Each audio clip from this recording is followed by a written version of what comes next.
everybody. This is Dr. Gerardo Gauthier-Zayas. I am the host for Conversation Café, and today's Conversation Café is about employee resource groups. Today, what I want to do is kind of bring you into the conversation with trying to understand, what does it mean? What is the impact? More importantly, what is their role, or how could you best utilize them in an organization that really wants to kind of create and sustain long-term systemic equity, right? Which really pretty much says that, we as an organization are committed to making sure that we're evaluating our systems to make sure they're equitable for all. Because sometimes it's really easy to oversee systemic inequity when we're so used to it just being the way it is, all right, until we ask the questions. And so sometimes we have to ask ourselves, what might be the answer to systemic inequities, right? Yes, systemic equity infrastructure building is that response, but more detailed and what's more important is the detail, right? The devil's in the details, they say.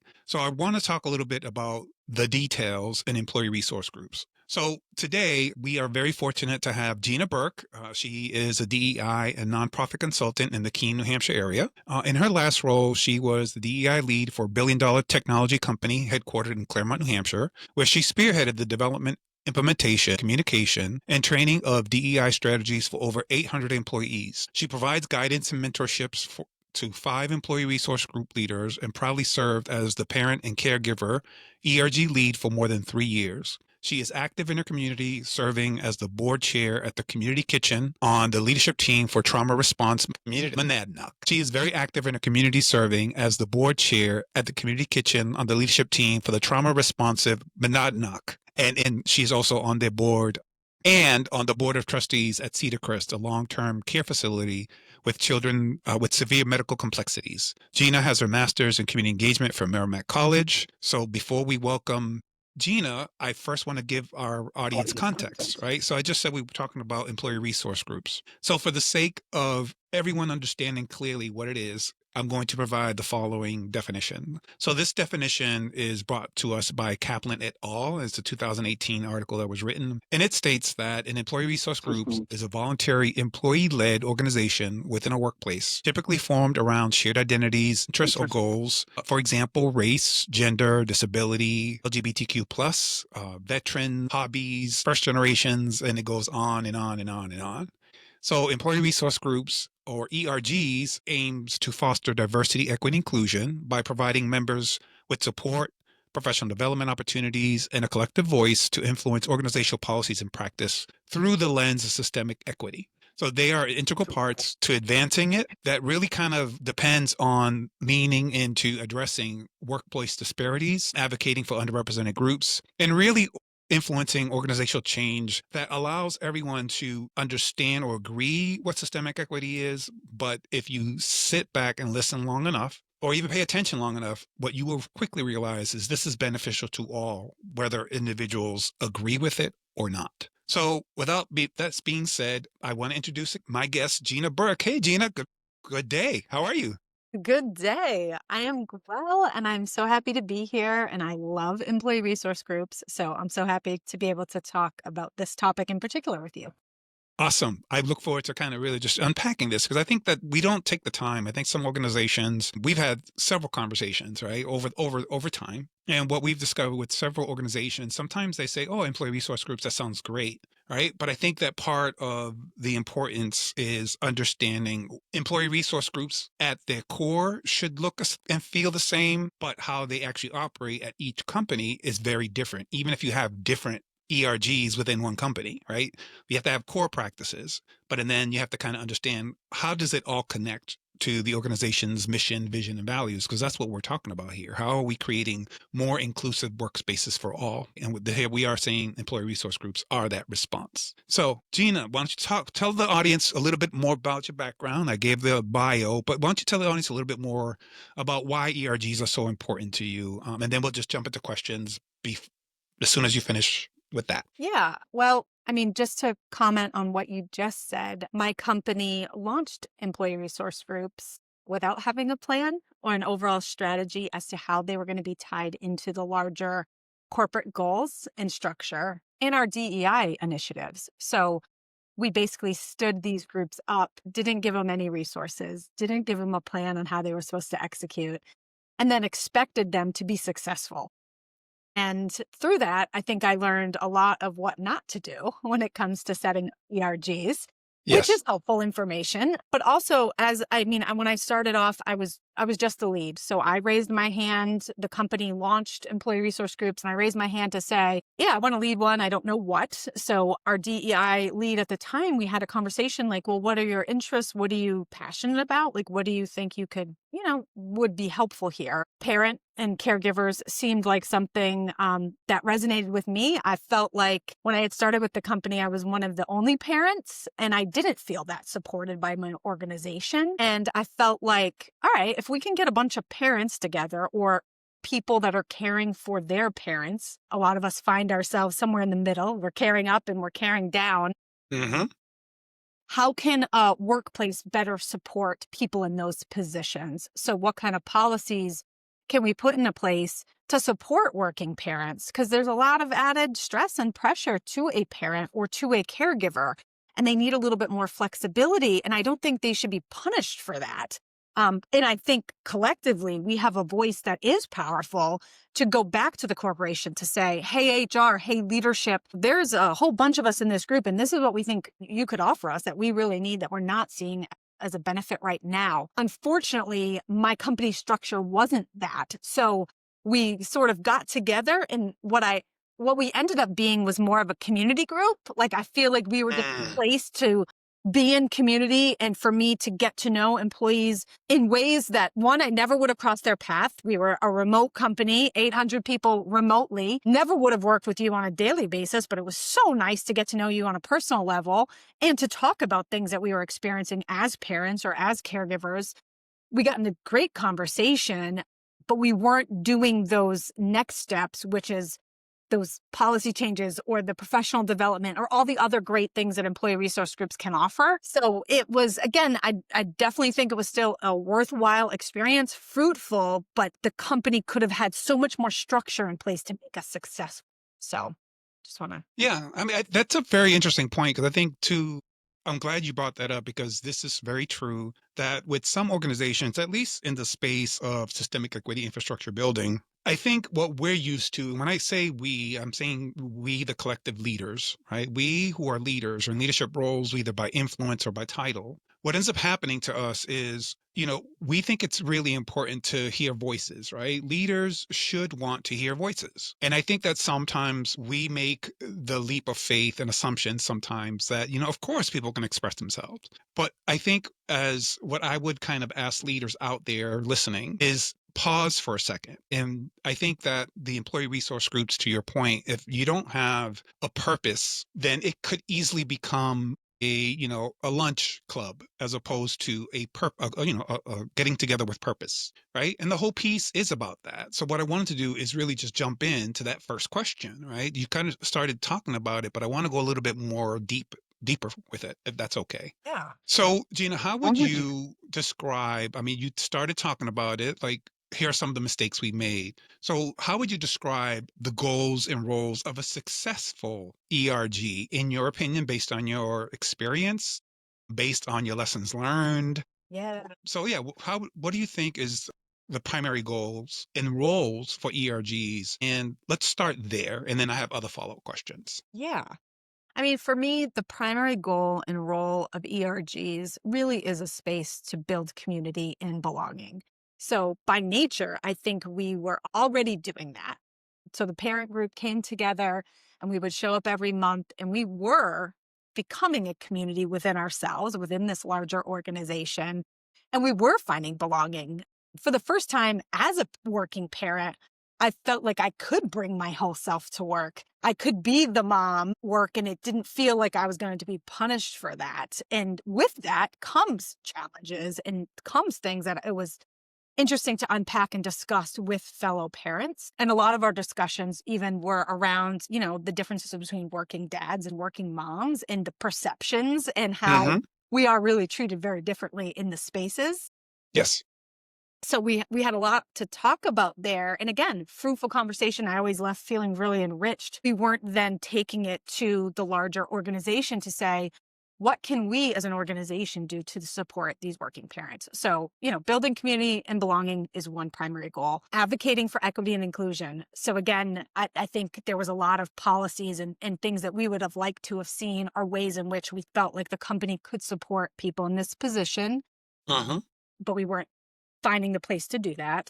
Developing talent and leadership. So like you mentioned, I wasn't necessarily a people leader within the organization, but it sure felt like I was when I was leading that ERG. And it gave me a place to step up and hone my leadership skills. But again, I think with that, I wish I had more opportunity to be in front of our actual leadership team to say, I stepped up, I raised my hand, I volunteered to lead this group. And with that, I want more opportunity. I want you to see me as a leader, because for some reason my role hasn't allowed me to get there yet. So I think there's some opportunity there. Of course, education and awareness.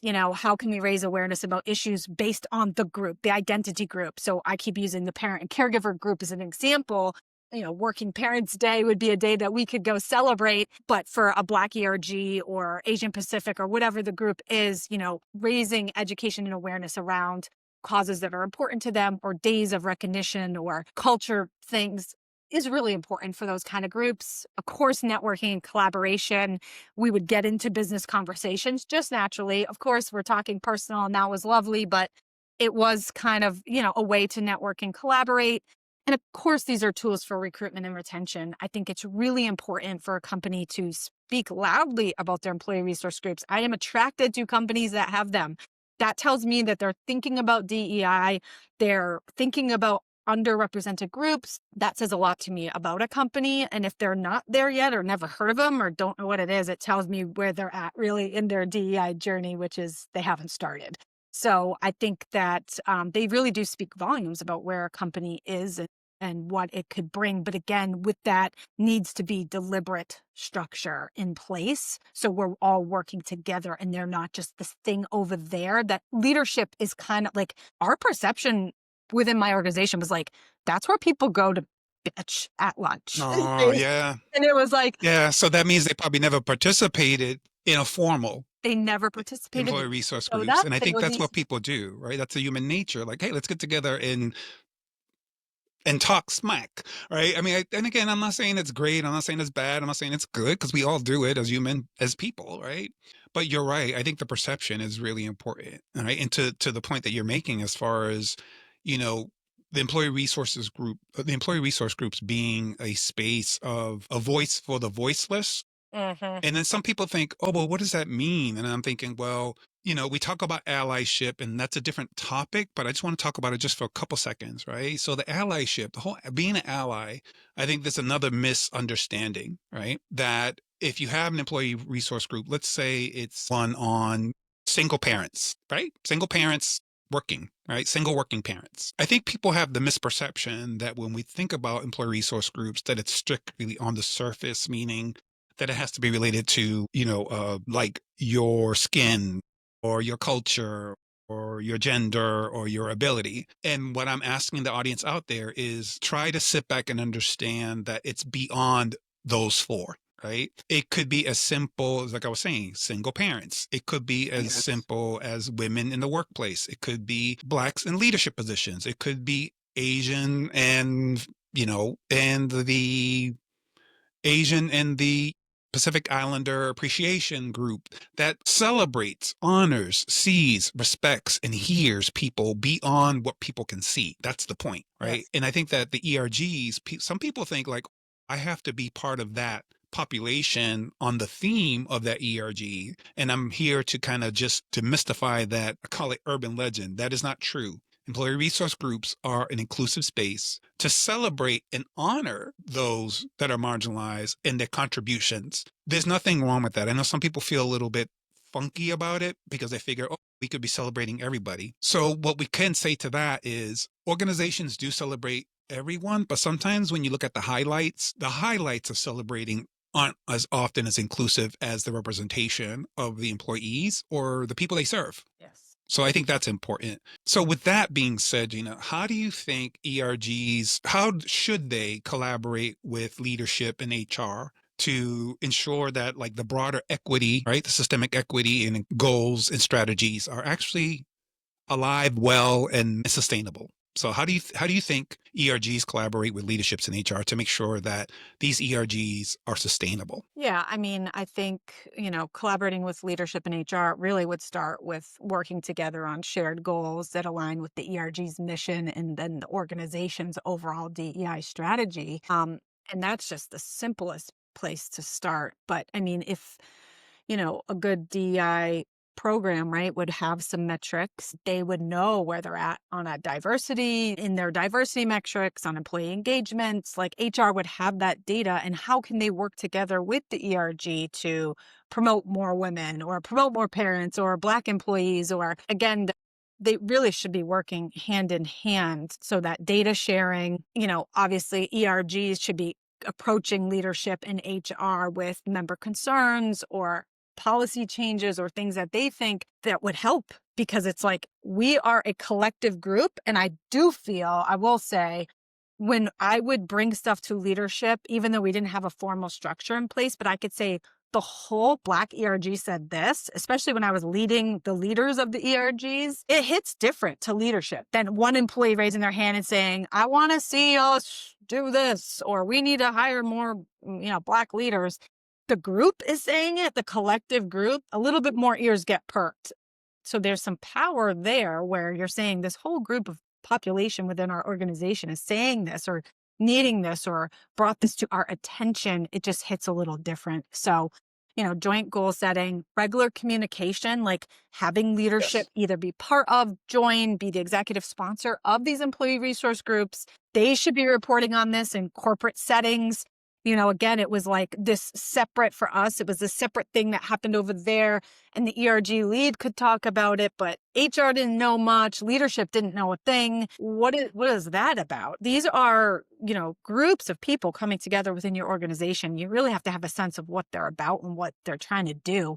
And they really had no clue. And again, then they would almost blame the ERG. And it's like, no, that's on you as leaders. You need to be part of these groups and these conversations. And then again, like that HR, sharing metrics, figuring out how we can work together. Okay, we have not nearly enough Black employees. Well, okay, what can we do from a recruiting standpoint to get more people within the door within our ERGs with it just in the corporation? So there's just so much there. And again, I think, that leadership sponsorship is really important, making sure that they are tuned in to what the group is about and what they need. And then figuring out if they're the voice in the room, right? They have the seat at the table. How are they then advocating for what they're hearing and learning about through the employee resource groups? And that's one thing we just epically failed on in my organization. Yeah, I'm glad you're what it sounds like to me is that you're actually highlighting almost like best practice, right? Here, best practices and approach, right? And of course, we're going to learn from some of those best practices, and sometimes we make mistakes. And I think that's the piece, right? I think that we're told for so long in our careers of leaders, be the best, be good. And yes, 100% I agree with that. Yet, I think with this kind of work, we have to be able to allow the permission to say, you don't have to get it right the first time, but what you have to get it right all the time is your attempt or your demonstration of attempting to get it. You may not even have to agree with it, but again, how are you attempting? And if you're not agreeing with it, then how are you obstructing or just moving aside? So with that being said, I think what I'd like to ask a little bit more about you, like, what do you think are some of the common, you started talking a little bit and you ended with it, like the challenge, right? Can you talk a little bit more about why it's important for organizations to really almost incorporate challenges into their processes before they launch? So can you talk a little bit about what are some of the common challenges that ERGs do face when working towards like systemic equity, and how do you feel they could be best addressed or approached? Yeah. Well, I mean, I think, we definitely started down this road of like lack, Yes.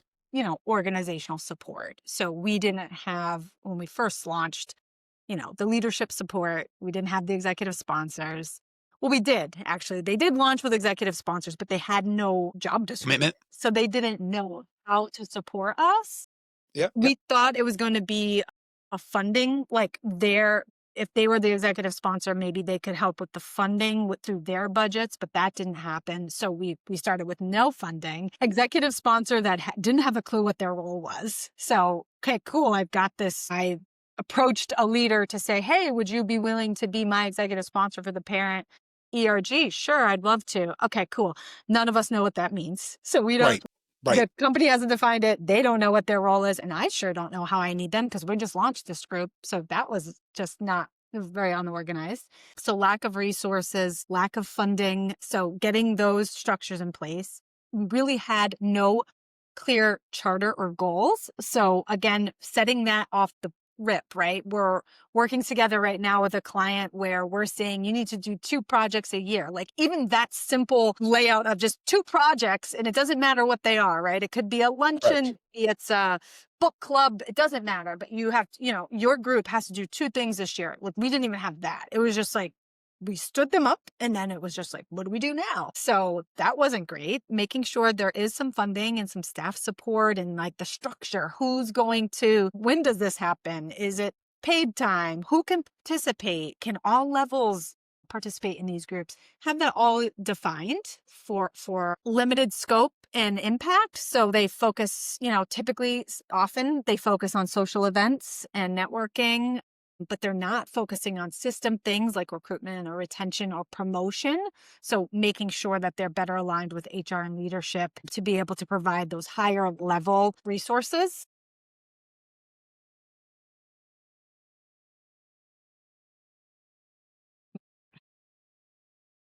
Well, that's a really good point, Gina. So I think that one of the things that you were highlighting is like some of the challenges that come with having an ERG, right? You talked definitely about the best practices, and then you ended with the almost like the one of the more common challenges. So can you help the audience understand like what might be some of the common challenges ERGs face when working towards systemic equity infrastructure?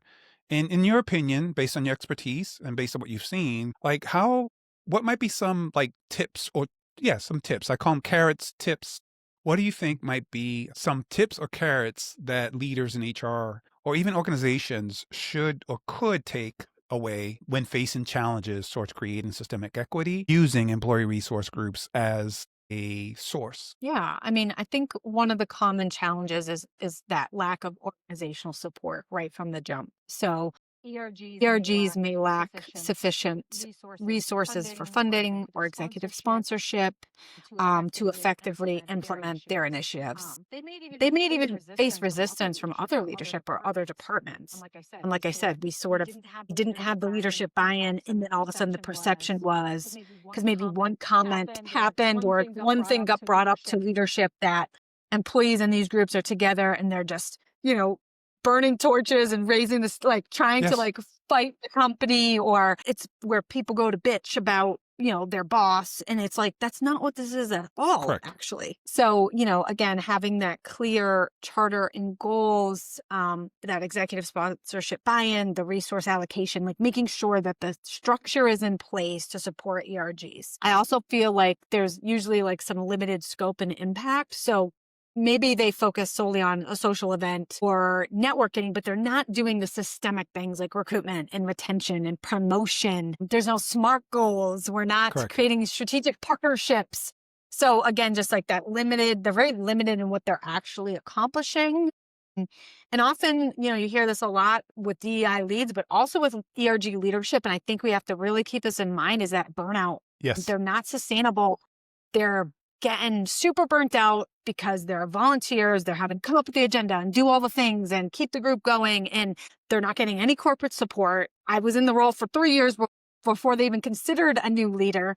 And it wasn't because I was doing a bad job. It's like, this is a lot of extra work. I'm not getting paid to do this work. This is beyond my regular job duties. I wanted to do it, but it's also it's extra stuff, especially if you're doing this right and well and you're doing initiatives and you're taking a lot of time in your day. So again, having that structure in place for turnover in a healthy way. How long is the term for leadership? How are we supporting ERG leaders? Are they being compensated for this work? I think is all really important things to address some of these common challenges that come up within the ERG spaces. Yeah, I mean, those are all pretty valid points, right? And also, what you were saying earlier around the importance of understanding, what is the employee resource group and why do they exist and how do they contribute to everyone's feeling of inclusion, even though people might not see it, right? And it's not a indoctrination. It's not even a kind of we're forcing anybody. It's just basically saying, hey, we want to be heard, seen, and respected. And when it comes to systemic processes, what better way to ask employees that are most impacted than the ones who are most impacted and allies to those who want to support the ones that are most impacted, right? I think the employee resource groups, what I've seen as far as, mistakes or advice is really understand what is the goal. You mentioned earlier, right? Why are they coming together? What is it they're doing? You mentioned the 2 projects earlier, right? That's very much a standard that I like to work with organizations, that when they're creating these new employee resource groups, what is it that you want to do? What are the 2 projects that are going to connect systemically to something that they're going to be able to actually, that it's tangible, that they're going to be able to measure? Maybe maybe an organization is considering their recruiting and hiring policies. That might be a good place to start, to be like, hey, what do y'all think about this policy? Just for feedback, right? And, and then explain why some feedback could be allowed and some of it cannot be allowed, right? Because every state, every organization is different and there's laws and we have to kind of abide by them. But part of the process is understanding terminology. And I don't think organizations take the time to understand what is the terminology at their organization and what does it mean when it comes to creating a group of people that you're asking them, hey, can I have your opinion in brave space that is safe? We have to even talk about that. Like, even when you're making suggestions, if it doesn't get heard or if it doesn't get picked up, to say, oh, at least I know why. So these are good places to lessons learned, right? What are the things that you want to avoid? What you don't want to do is, to your point, the burnout. So if you have infrastructure, you have a how-to guide that the ERG should function with their roles and what their charges are and how they're going to report out or how they're going to share and how they're going to celebrate their successes, how they're going to address their challenges if they don't meet a goal that they put out for themselves. I think that even not being specific enough when it comes to what are the types of projects that an ERG might take or should be a part of. So, for example, I know you mentioned it earlier, you can have, like, one can sponsor guest speakers and panels. One can actually do a conference. One can do a professional development. One can actually do, connect industry to groups. One can actually enhance those skills and trainings. Like, what does it mean to be lead one of these groups? Is that potential transferable to other types of leadership positions? So even all those pieces, in my opinion, based on some of the companies I work with, they don't take the time until someone asks the question. Then it's like, oh, we should be asking these questions, right? So I find it really interesting. So I think that those are all pretty valid points that you made. Then the follow-up question that I have to, it's like, how do you think organizations can really provide, like, what does adequate support and resources to ERGs look like in order to ensure their success? What do you think they are? What do you feel they should be? That's important. Yeah. I mean, you just touched upon a lot of them, but even when you were just talking, I was thinking about what a gift to a leader is these ERG groups, right? Like, when done right. My God. When done right, absolutely, right? yes. Like, you have access to opinions of your diverse employees. You have a safe space to come in and, like, ask the honest questions. Like, where else within a large organization is that even possible? And yeah, where can HR get advice on, like, what benefits should we be offering our employees? Like, hello, go to the employee resource groups and ask them. This comes up every year, right? We're doing, benefit renewal.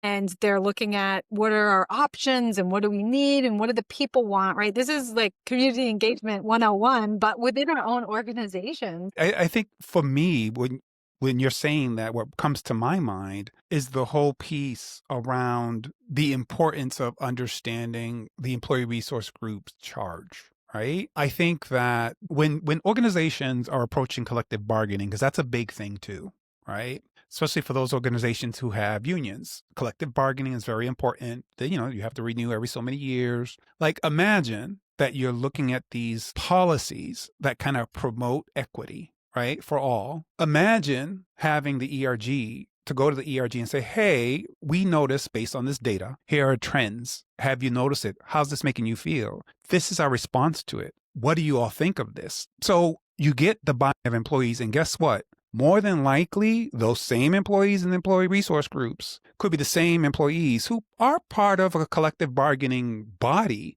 but maybe didn't have the comfort or even the space to say, I want to express myself. Because if the majority or the dominant culture of any group takes hold, and if you don't feel that they're intentionally creating that inclusive space, you might not participate in the same way. So even if the ERGs and the gifts that you're talking about, one of those gifts could be this could be the body of employees and allies, right? Because they're allies. It's not just that employee. Allies to really kind of ask them the questions and bring it when you bring it to collective bargaining, right? Say, well, we did speak to X amount of employees and this is what they thought. And we really would like to make sure that that voice gets somehow brought into this conversation we're having on collective bargaining. Yeah. I think. I think all of this really comes down to taking your time before you launch. And that is where we fell down, right? Yeah. We thought Planning.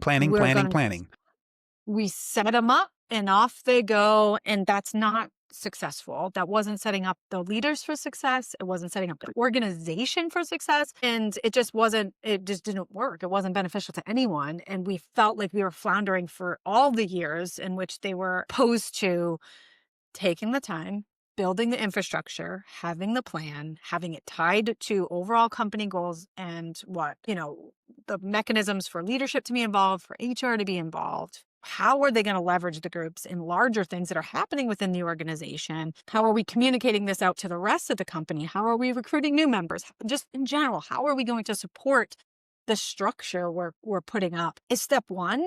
But also then, again, like the funding, aligning with organizational goals and strategy, recognizing and rewarding ERG contributions.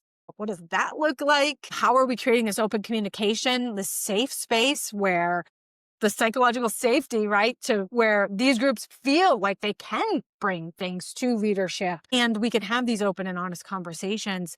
But that is a lot of work that foundation needs to be built and laid before these groups can just be stood up and be successful. And yeah, I don't think that is being done to the way that it could and should be to set them up for success, because they really have immense power to do a lot of transformational things. I do want to bring up, there's been a couple success stories for sure within my ERG spaces, despite the fact that I think we were floundering for a lot of years. One really exciting initiative was the women's ERG. I was a member of that one. I wasn't a leader. I was just a member. They wanted to have a mentorship program. So we used to have the student scholarship and we were like, this is great. There was 30 women that applied for this Women in Tech scholarship.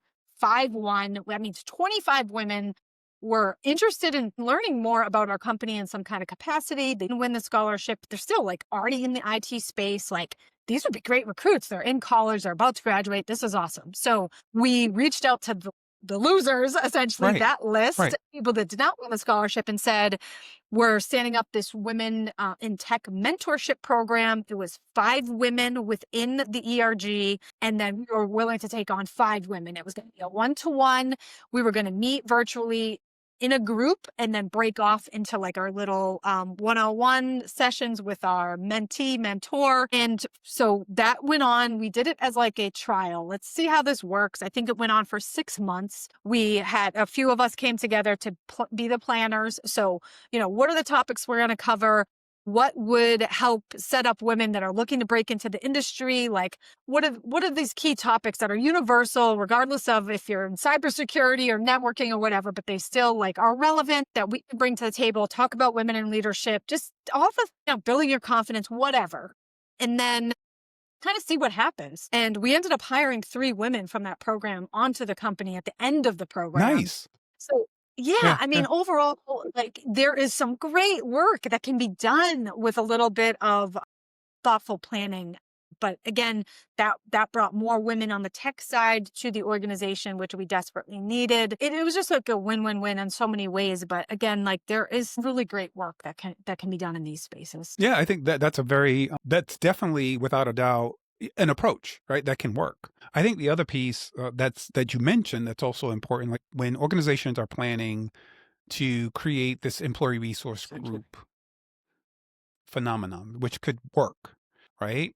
I think what we have to do is Yeah, I talked about earlier, I talked about the terminology is important. I talked about, creating the purpose, like what is it they're going to do? And then, the projects, right? What are the two projects, for example? What are they going to do? What are they going to sponsor? And then the sustainability. Now, the sustainability is the most important part because the sustainability part is saying that we're committing. And guess what? This costs a little bit of money. And employee resource groups don't have to go big and broke, but they can actually be very impactful with an modest budget, right? Because what Agreed. people have to consider is, say an employee resource group wants to bring in a professional development training on something they feel that they're like, you know what, we don't see enough of this and it's important for us because fill in the blank. Now, we have to, I mean, yeah, you could get some guests to come in to volunteer their time, but you also want to honor, right? We talk about equity. Well, pay equity is also part of that. Pay equity, to your point, is what does it look like for the co-chair? What does pay equity mean there?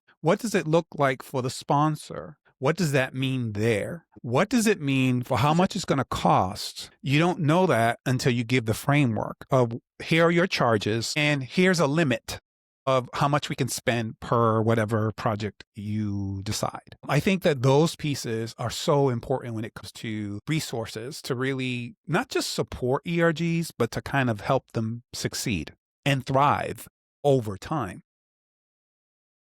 I mean, you're saying like, I want them to do a book club and then you're not providing them the book. It's like, Correct. what do we do? Like, we need to Correct. give them the basics to be successful in what we're asking them to go do. So yeah, there's a little bit of capital here that needs to be had upfront on behalf of the company to make this work. Right. And I think that if organizations really are curious enough to understand what does that mean, then if they're asking that question out loud, then to me that tells me is they don't have the capacity to understand it. And they should actually be reaching out to organizations that actually do this kind of work, right? The organizations that say, not all of us start off ready.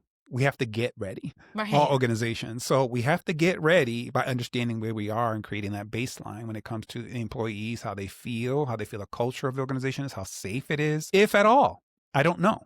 Right. So we don't make assumptions. That's why these things have to be done in the realm of evidence, best practice. And that's all part of the planning part, right? The sustainability. So I Yes. thank you for bringing that up.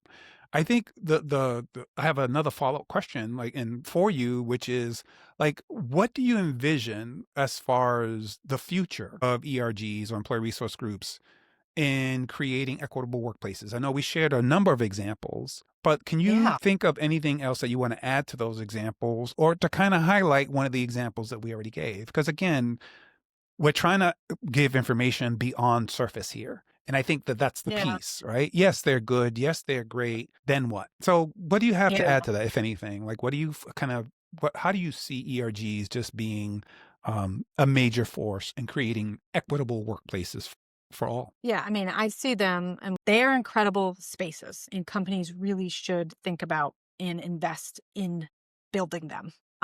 They have tremendous power, especially if you have a larger DEI strategy, systemic equity Yep. strategy that you're going after. Yes.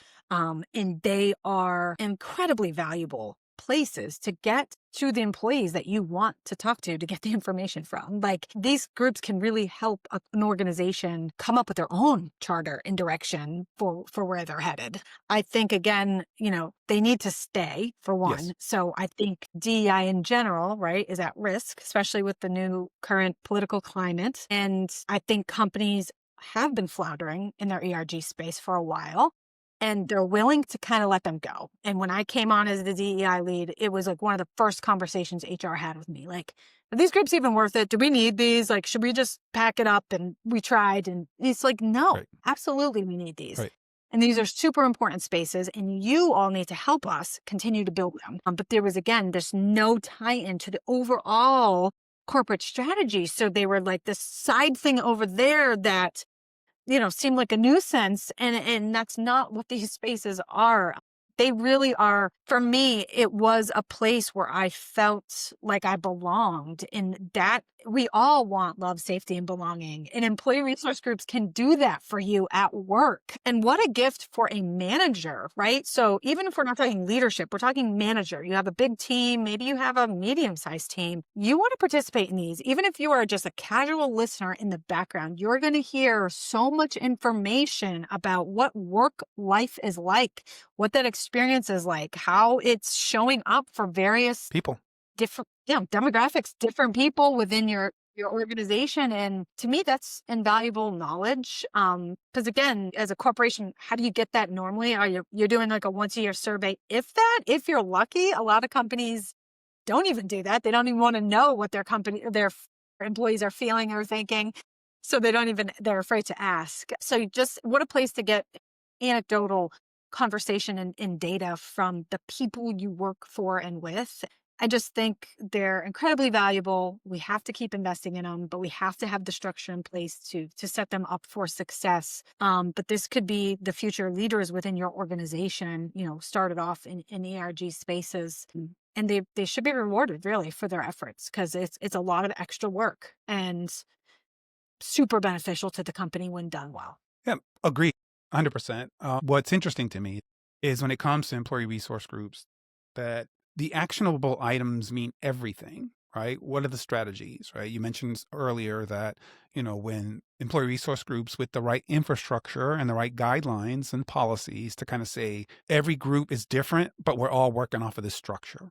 That to me is a setup for success, because now there's an expectation from the group and from everybody else who's actually watching the groups or participating in the groups. And I think that that's a big piece. I think a lot of people feel, oh, I have so much work to do and I would love to go, but I can't. Right? Being able, to your point, like most employee resource groups are open to everybody, right? Meaning that there's so many seats, again, depending for planning wise, right? Logistics wise, when there's an ERG group going on, are you going to supply them with, I don't know, water and coffee? I don't know. Are you going to supply them with a cookie snack? I don't know. So again, that's when it comes to that intentional planning, right? I think it's really important. Number one. Number two, I also think that we have to be intentional with understanding our actionable steps, right? What is it? Why is it? Where is it?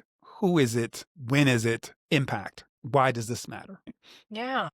So with that being said, what do you believe are actionable items that the listeners out there, whether they are curious or all in, right? Because that's all in, all parts of the opinion here, right? All sides of the opinion here. What actionable steps would you recommend to listeners out there who are curious enough or kind of get it, but want to understand more about systemic equity and the relationship that ERGs have in an organization to attain systemic equity infrastructure? What would you recommend to those individuals who are thinking about it or who are going to do it? Yeah, I mean, I think, one actionable thing would be to reach out to an organization that has successfully launched employee resource groups and they're going well. I think, again, gathering that structure piece, because I think that could be very overwhelming. Yes. I don't know what these should look like. I don't know how to build them. They sound cool. How do you do it?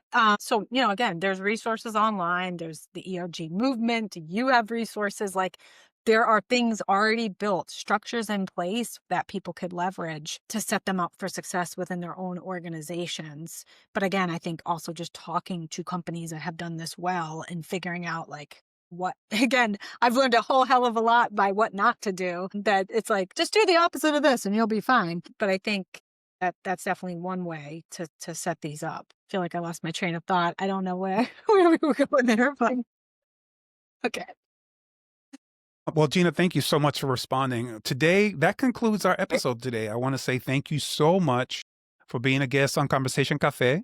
I think for me, at least the founder and president of Avant Consulting, this Conversation Café is a division of Avant Consulting and Training. And I want to kind of just say thank you from us for joining us, because I think that it's really important that we have these conversations openly so that people can actually be a fly on the wall. Because I think if people are afraid to ask questions, that's the problem, right? Yeah. So we're trying to say, hey, how do we create spaces? And ERGs or employee resource groups is an option that could definitely be worthwhile seeking. So I want to say thank you so much, Gina. If there's anything else you want to close with and give our listeners some contact information, how they reach you, if they wanted to learn more about you and what you're doing, or just connect with you, because it's all about community connection, right? How would they go about connecting with you? What's your closing statement, and what's your, I always say, what's your takeaway? What's your checking out? You're leaving a room full of people. We had this conversation. What would you like them to know about you and how they get in contact with you? Yeah. I mean, well, I want to thank you for having me on the podcast. Of course. I have been a podcast host for 4 years, but I've never been a guest. So this was super fun. Nice. But not as fun as hosting. Hosting is way new. I love to be asking the questions. Yes. Much easier and less stressful than answering them. But, I think what I want to leave people with is, ERGs are awesome. They're great spaces, and they seem like a lot of work, or they seem mysterious if you've never done them before, and they're wonderful. And people really get so much out of them. I would leave every single meeting I was in, whether I was a participant or a leader in my ERGs, and I would think about that conversation the rest of the day. You felt connected to fellow coworkers. You just felt different about work. And again, it's okay to not always be doing work at work. Like I just felt like it gave me permission to just sort of bring my whole self there. And that felt really good. And it made me feel better about my employer, honestly. I am on LinkedIn, so people definitely can look me up. Gina Burke, I'm on LinkedIn. They can connect with me there. I'm happy to chat with anyone about how to set up ERGs or to talk about how they can improve their current ERGs if they have stood them up. I don't think they're lost forever. Like, I want people to know that. I think, again, my experience was like, these aren't right. Let's throw them away. And it's like, no, you've already got a group of people that care and are meeting. Now we just have to get them the structure to be successful. And it's never too late to do that. So I think that's also important to keep in mind. Even if you did just stand them up and you're just kind of like, I'm not sure we're doing this right. It's never too late to add some more structure and to empower your team. Yes. I want you to know that. Yes. That I think is important to know too.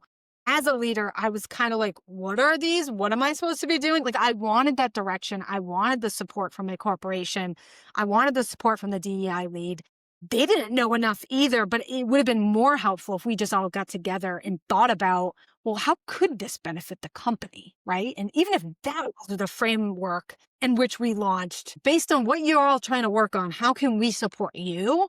That alone would have gave us so much more direction. And I think then the company would have bought in so much more to what these groups were doing. So all hope is not lost. Just stick with them and continue to add some structure in place and support the people that are leading the groups. And they really will be beneficial to the company for sure. So awesome. Well, that's fantastic, Gina. I really appreciate that. I appreciate your time and your expertise. It's definitely been a pleasure getting to work with you on some of these efforts. And I can't wait for the audience to really just listen. And for me, again, I am Dr. Gerardo Gauthier-Zayas, the host of Conversation Café and also the founder and president of Avant Consulting. If you, the listener, like the content from this or any episode of Conversation Café, please go ahead and subscribe or follow Conversation Café on YouTube and across other social media platforms. We're on LinkedIn, Facebook. So look for us to be informed about up and coming episodes. I would love for people to just join our community by subscribing or following across the platforms. If you are listening to this and if you're on the YouTube channel, I'm asking people to fill out this real quick survey. I got a couple of 5 questions. They really are about the content, the quality, the speaker, and the question of what other topics might you want to hear about when it comes to systemic equity infrastructure building. And I'm going to challenge the audience to not limit it to just D and the E and the I. Those are only some components. I would ask you to look beyond that. And if you want to learn more about what that means, continue listening to our podcast because we're going to talk about all these angles. So again, for more information about Conversation Café or how might we become active partners in leadership coaching or business strategies, of course, systemic equity infrastructure, and other customizable or customized professional development options for your organization, for your leaders, or for you, visit us at www.avantcnt, that's all together, I'm your host of Conversation Café, Dr. Gerardo Gauthier-Zayas, and we hope you take the time to engage with us. Gracias por llegar aquí hoy. That means thank you for arriving here today on Conversation Café. Adios. You all take care of yourselves, and I'll see you next time on Conversation Café. Adios.